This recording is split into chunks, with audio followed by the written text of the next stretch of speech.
এবার মার্কিন রণতরী নিশানা করে আবারও ভয়াবহ ক্ষেপণাস্ত্র ছোড়ার দাবি ইরানের। আরো বিস্তারিত জানিয়ে দিব। এদিকে মধ্যপ্রাচ্যে আরো কয়েক হাজার সেনা পাঠাচ্ছে যুক্তরাষ্ট্র। এবার ইসরায়েলের পারমাণবিক কেন্দ্রে ইরানের ভয়াবহ ক্ষেপণাস্ত্র হামলা। এদিকে আরো একটি মার্কিন যুদ্ধ বিমান ভূপাতিতের দাবি ইরানের। আরো জানিয়ে দিব, এবার ইসরায়েলে আরো কঠোর হামলা চালানোর হুমকি ইরানের। এদিকে যুদ্ধ শুরুর পর ইরানি হামলায় ইসরায়েলে আহত অন্তত 4829 জন। এবার পূর্ণাঙ্গ বিজয়ের আগ পর্যন্ত লড়াই চালিয়ে যাওয়ার ঘোষণা ইরানের সামরিক বাহিনীর। এবং সর্বশেষে জানিয়ে দিব, এদিকে ইরানের পাল্টা হুমকির পর পিছু হটলেন ট্রাম্প। শুনছিলেন সংবাদ শিরোনাম, এখন বিস্তারিত। তবে তার আগে অনুরোধ থাকবে, এই ভিডিওতে একটি লাইক দিন এবং কমেন্টস করে জানিয়ে দিন আপনি কোন জেলা থেকে বা কোথায় থেকে আমাদের সাথে যুক্ত রয়েছেন। এবং সংবাদের সর্বশেষ গুরুত্বপূর্ণ আপডেট পেতে চ্যানেলটি সাবস্ক্রাইব করে আমাদের সঙ্গে থাকুন। আবারও মার্কিন রণতরী নিশানা করে ক্ষেপণাস্ত্র ছোড়ার দাবি ইরানের। যুক্তরাষ্ট্রের বিমানবাহী রণতরী ইউএসএস আব্রাহাম লিঙ্কন নিশানা করে উপকূলীয় অঞ্চল থেকে ক্রুজ ক্ষেপণাস্ত্র ছোড়ার দাবি করেছে ইরান। দেশটির সেনাবাহিনী বুধবার এমন তথ্য দাবি করেছে। ইরানের প্রেস টিভি একটি ভিডিও প্রকাশ করে জানিয়েছে, সশস্ত্র বাহিনী মার্কিন এই রণতরী লক্ষ্য করে ক্ষেপণাস্ত্র ছুড়েছে। অন্যদিকে রাষ্ট্রীয় বার্তা সংস্থা ইরনা নৌবাহিনীর কর্মকর্তাদের উদ্ধৃতি দিয়ে এই অভিযানের কথা জানিয়েছে। ইরান নৌবাহিনীর কমান্ডার রিয়ার অ্যাডমিরাল শাহরাম ইরানি বলেছেন, শত্রুর বিমানবাহী রণতরী আব্রাহাম লিঙ্কনের গতিবিধি সার্বক্ষণিক পর্যবেক্ষণ করা হচ্ছে।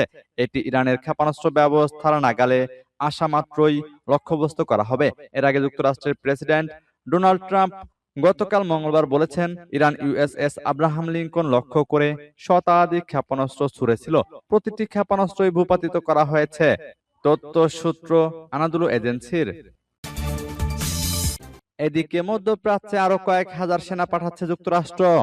ইরানের সঙ্গে ডোনাল্ড ট্রাম্প প্রশাসন যখন কূটনৈতিক আলোচনার পথ খুঁজছে, ঠিক সেই মুহূর্তে মধ্যপ্রাচ্যে নিজেদের সামরিক শক্তি আরো বৃদ্ধির পরিকল্পনা করছে পেন্টাগন। এই প্রক্রিয়ার অংশ হিসেবে অঞ্চলটিতে আরো কয়েক হাজার অতিরিক্ত মার্কিন সেনা পাঠানো হচ্ছে। মঙ্গলবার আন্তর্জাতিক বার্তা সংস্থা রয়টার্সকে এই তথ্য নিশ্চিত করেছেন নাম প্রকাশ অনিচ্ছুক যুক্তরাষ্ট্রের দুজন উচ্চপদস্থ কর্মকর্তা।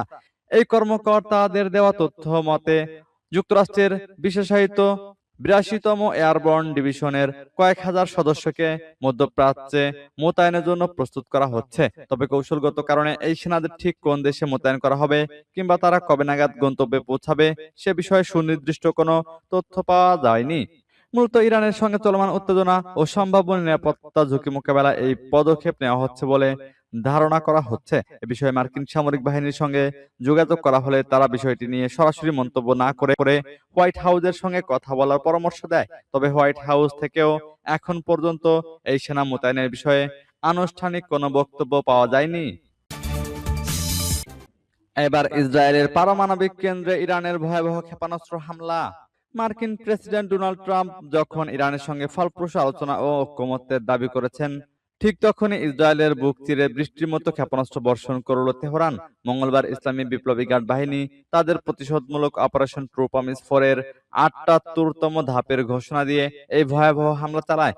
এতে ইসরায়েলের অত্যন্ত সংবেদনশীল পারমাণবিক কেন্দ্র, ডিমোনা, বাণিজ্যিক রাজধানী তেল আবিব এবং ইলাদ বন্দর ক্ষতিগ্রস্ত হয়েছে বলে খবর পাওয়া গেছে। ইরানি বার্তা সংস্থা প্রেস টিভির বরাতে জানা যায়, আইআরজিসি এই অভিযানকে যুদ্ধের ইতিহাসে এক অনন্য রেকর্ড হিসেবে বর্ণনা করেছে। মঙ্গলবার জারি করা বিবৃতিতে আইআরজিসি বাহিনীটি জানায়, যখন ইরানের লাখ লাখ মানুষ রাজপথে নেমে ইসলামী প্রজাতন্ত্রের প্রতি সংহতি জানাচ্ছে, ঠিক তখনই শত্রু দুর্গ লক্ষ্য করে ধেয়ে আসছে শত শত ক্ষেপণাস্ত্র ও ড্রোন। বিশেষ করে উত্তর তেল আবিব এবং ইলাদ বন্দরের সুরক্ষিত স্থাপনাগুলোতে ইমাদ ও মাল্টি ওয়ার হেড কদর ক্ষেপণাস্ত্র দিয়ে নিখুঁত নিশানায় আঘাত হানা হয়েছে। এদিকে আরো একটি মার্কিন যুদ্ধ বিমান ভূপাতিতের দাবি ইরানের। মধ্যপ্রাচ্যের উত্তপ্ত আকাশসীমায় আধিপত্য বিস্তারের লড়াইয়ে এবার আরো একটি মার্কিন F-15 যুদ্ধ বিমান ভূপাতিত করার দাবি করেছে ইরান।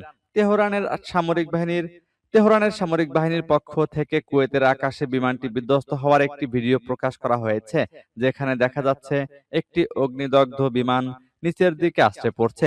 যদিও পেন্টাগন ও মার্কিন সেন্ট্রাল কমান্ডো এই দাবিকে স্রেফ গুজব বলে উড়িয়ে দিয়েছে। ইরানি সামরিক সূত্র জানায়, তাদের প্রতিরক্ষা ব্যবস্থার নিখুঁত নিশানায় মার্কিন এই অত্যাধুনিক যুদ্ধ বিমানটি বিধ্বস্ত হয়েছে। গত রোববারও হরমুজ দ্বীপের কাছে একটি F-15 ভূপাতিতে দাবি করেছিল তেহরান। তবে এবারের ভাইরাল হওয়া ভিডিও নিয়ে আন্তর্জাতিক বিশ্লেষকদের মধ্যে মতভেদ দেখা দিয়েছে। অনেক বিশ্লেষক মনে করছেন, এটি হয়তো চলতি মাসের শুরুতে কুয়েতের আকাশে ভুলবশত বিধ্বস্ত হওয়া 3টি মার্কিন বিমানের কোনো একটির নতুন দৃশ্যপট। মার্কিন সেন্ট্রাল কমান্ডো এক বিবৃতিতে ইরানের এই দাবিকে সরাসরি মিথ্যা আখ্যা দিয়েছে। সেন্টকম জানায়, অপারেশন এপিক ফিউরি চলাকালীন মার্কিন বাহিনী 8,000-এরও বেশি বার উড্ডয়ন করেছে এবং ইরানের গুলিতে কোনো ক্ষয়ক্ষতি হয়নি। এবার ইসরায়েলে আরো কঠোর হামলা চালানোর হুমকি ইরানের। যুক্তরাষ্ট্র ইসরায়েলের সঙ্গে যুদ্ধ শুরুর পর থেকে ইসরায়েল ও মধ্যপ্রাচ্যে অবস্থিত মার্কিন ঘাঁটি লক্ষ্য করে প্রতিদিন দফায় দফায় ক্ষেপণাস্ত্র ছুড়ছে ইরান। এবার সেই হামলা আরো কঠোর করার হুমকি দিয়েছে তেহরান। মঙ্গলবার ইরানের প্রতিরক্ষা বাহিনীর অভিজাত শাখা ইসলামিক রেভলিউশনারি গার্ড কর্পস এক বিবৃতিতে এ হুমকি দিয়েছে। বিবৃতিতে আইআরজিসি বলেছে, ইসরায়েল যদি লেবানন ও ফিলিস্তিনের বেসামরিক লোকজনের উপর হামলা অব্যাহত রাখে, তাহলে ইসরায়েলকে লক্ষ্য করে ড্রোন ও ক্ষেপণাস্ত্র হামলা আরো কঠোর করা হবে। আইআরজিসি জানায়, আমরা জায়নবাদী সরকারের অপরাধী সেনাবাহিনীকে এই মর্মে সতর্কবার্তা দিচ্ছি যে লেবানন ও ইসরায়েলের নিরীহ বেসামরিকদের উপর হামলা অবিলম্বে বন্ধ করতে হবে। যদি তারা আমাদের সতর্কবার্তায় কর্ণপাত না করে, তাহলে ইসরায়েলকে লক্ষ্য করে আমরা আরো কঠোর হামলা শুরু করব। এদিকে যুদ্ধ শুরুর পর ইরানি হামলায় ইসরায়েলে আহত অন্তত 4,829 জন। ইসরায়েলের স্বাস্থ্য মন্ত্রণালয় দাবি করেছে, ইরানের সঙ্গে যুদ্ধ শুরু হওয়ার পর থেকে 4,829 জন আহত ব্যক্তিকে হাসপাতালে নেওয়া হয়েছে। মঙ্গলবার কাতার ভিত্তিক সংবাদ মাধ্যম আল জাজিরা এ তথ্য জানিয়েছে। ইসরায়েলে আহত এ ব্যক্তিদের মধ্যে 111 জন এখনো হাসপাতালে ভর্তি আছেন এবং 12 জনের অবস্থা গুরুতর। এদিকে ইরাক এবং এই অঞ্চলের শত্রু ঘাঁটি লক্ষ্য করে গত 24 ঘন্টায় 23টি অভিযান চালানোর দাবি করেছে the Islamic resistance in Iraq. গোষ্ঠীটি জানিয়েছে, তাদের যোদ্ধারা এসব হামলা চালিয়েছে। সংগঠনটি আরো জানায়, তারা এসব হামলায় কয়েক ডজন ড্রোন ও ক্ষেপণাস্ত্র ব্যবহার করেছে। ইরান ঘনিষ্ঠ মিলিশিয়াদের এই নেটওয়ার্কের মধ্যে শক্তিশালী কাতাইব হিজবুল্লাহ গোষ্ঠীও অন্তর্ভুক্ত রয়েছে। এবার পূর্ণাঙ্গ বিজয়ের আগ পর্যন্ত লড়াই চালিয়ে যাওয়ার ঘোষণা ইরানের সামরিক বাহিনীর। যুক্তরাষ্ট্র ও ইসরায়েলের সঙ্গে চলমান যুদ্ধে পূর্ণাঙ্গ বিজয়ের আগ পর্যন্ত লড়াই চালিয়ে যাওয়ার ঘোষণা দিয়েছে ইরানের সশস্ত্র বাহিনী। মঙ্গলবার ইরানের সশস্ত্র বাহিনীর শীর্ষ কমান্ডের একজন মুখপাত্র এই ঘোষণা দিয়েছেন। খবর আল জাজিরার। ইরানের রাষ্ট্র টেলিভিশনে প্রচার করা এক ভিডিও চিত্রে দেশটির সামরিক বাহিনীর খাতাম আল আম্বিয়া সেন্ট্রাল হেডকোয়ার্টার্সের কর্মকর্তা আলী আব্দুল্লাহি আলিয়াবাদী এ ঘোষণা দেন।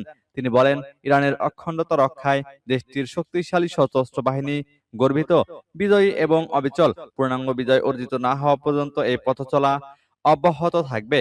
এই জেনারেল পূর্ণ বিজয় কেমন হবে তা স্পষ্ট করেননি, তবে ধারণা করা হচ্ছে যুক্তরাষ্ট্রের সঙ্গে সম্ভাব্য কোনো আলোচনায় ছাড় না দেওয়ার ব্যাপারে সতর্কবার্তা দিতেই ইরানের সামরিক বাহিনী এমন বক্তব্য দিচ্ছে।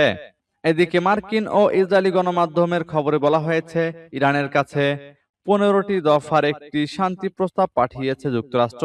The new York Times, Reuters এবং ইসরায়েলের চ্যানেল 12 নাম প্রকাশ অনিচ্ছুক সূত্রে বরাত দিয়ে এই তথ্য জানিয়েছে। এর আগে পাকিস্তান এই দুই যুদ্ধরত দেশের মধ্যে শান্তি আলোচনার আয়োজক হওয়ার প্রস্তাব দিয়েছিল। ইসরায়েলি গণমাধ্যম চ্যানেল 12 এর পরিকল্পনার বেশ কিছু শর্ত ও দাবির কথা উল্লেখ করেছে। এর মধ্যে অন্যতম হলো, কৌশলগতভাবে গুরুত্বপূর্ণ হরমুজ প্রণালী উন্মুক্ত রাখতে হবে এবং একে একটি মুক্ত সামুদ্রিক অঞ্চল হিসেবে ঘোষণা করতে হবে। এদিকে ইরানের পাল্টা হুমকির পর পিছু হটলেন ট্রাম্প। ইরানের পাল্টা হুমকির পর 5 দিনের জন্য ইরানের বিদ্যুৎ কেন্দ্র ও জ্বালানি অবকাঠামোতে সব ধরনের হামলা স্থগিতের ঘোষণা দিয়েছেন যুক্তরাষ্ট্রের প্রেসিডেন্ট ডোনাল্ড ট্রাম্প। নিজের মালিকানাধীন সামাজিক যোগাযোগ মাধ্যম ট্রুথ সোশ্যালে সোমবার তিনি এ ঘোষণা দেন। ট্রুথ সোশ্যালে ট্রাম্প লেখেন, আমি অত্যন্ত আনন্দের সঙ্গে জানাচ্ছি, গত 2 দিনে যুক্তরাষ্ট্র ও ইরানের মধ্যে আলোচনা হয়েছে। এতে মধ্যপ্রাচ্যে আমাদের বিরুদ্ধে শত্রুতাপূর্ণ কর্মকাণ্ড সম্পূর্ণ ও চূড়ান্ত সমাধানের বিষয়ে অত্যন্ত ইতিবাচক ও ফলপ্রসূ আলাপ হয়েছে। ট্রাম্প আরো লেখেন, এই গভীর বিস্তারিত ও গঠনমূলক আলোচনার মেজাজ ও সুর বিবেচনা করে আমি প্রতিরক্ষা বিভাগকে 5 দিনের জন্য ইরানের বিদ্যুৎ কেন্দ্র এবং জ্বালানি অবকাঠামোতে সব ধরনের হামলা স্থগিত রাখার নির্দেশ দিয়েছি। এই আলোচনা সপ্তাহ জুড়ে চলবে। তবে এটি চলমান বৈঠক ও আলোচনার সাফল্যের উপর নির্ভর করছে। তবে নাম প্রকাশ না করার শর্তে একটি ইরানি সূত্রে বরাত দিয়ে ইরানের আধা সরকারি বার্তা সংস্থা ফার্স নিউজ জানিয়েছে, যুক্তরাষ্ট্রের প্রেসিডেন্ট ডোনাল্ড ট্রাম্পের সঙ্গে তাদের সরাসরি যা মধ্যস্থতাকারীদের মাধ্যমে কোনো যোগাযোগ হয়নি। এই সূত্র দাবি করেছে, ইরান তাদের বিদ্যুৎ কেন্দ্রগুলো লক্ষ্যবস্তু করার হুঁশিয়ারি দেওয়ার পর ট্রাম্প পিছু হটেছেন।